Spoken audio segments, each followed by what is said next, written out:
Hello my dear friends. ഈ ഒരു video നിങ്ങളുടെ മുന്നിലേക്ക് എത്തുന്ന ഈ ഒരു സമയത്ത് നിങ്ങളുടെ റിലേഷൻഷിപ്പുമായിട്ട് ബന്ധപ്പെട്ടിട്ട് ബുക്ക് ഓഫ് ആൻസേഴ്സ് എന്താണ് നിങ്ങളോട് പറയാൻ ആഗ്രഹിക്കുന്നത് എന്ന് നോക്കാം.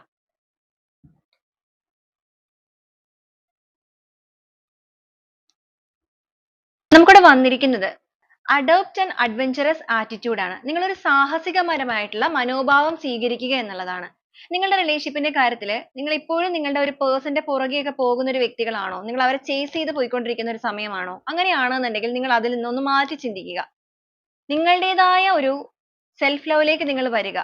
ആ ഒരു രീതിയിലേക്ക് നിങ്ങൾ മാറുകയാണെന്നുണ്ടെങ്കിൽ അതാണ് നിങ്ങളെ സംബന്ധിച്ചിടത്തോളം ഒരു സാഹസികപരമായിട്ടുള്ള മനോഭാവം. നിങ്ങൾ ഒരു റിസ്ക് എടുക്കാൻ തയ്യാറാവുക. കാരണം നിങ്ങൾ മാറി എന്നുള്ളൊരു മെന്റാലിറ്റി നിങ്ങളുടെ പേഴ്സണിൽ വരികയാണ് എന്നുണ്ടെങ്കിൽ തീർച്ചയായിട്ടും അത് നിങ്ങളുടെ റിലേഷൻഷിപ്പിൽ ഒരുപാട് പോസിറ്റീവ് ആയിട്ടുള്ള മാറ്റങ്ങൾ വരുത്താനായിട്ട് സഹായിക്കും എന്നാണ് ബുക്ക് ഓഫ് ആൻസേഴ്സ് നിങ്ങളോട് പറയാനായിട്ട് ആഗ്രഹിക്കുന്നത്.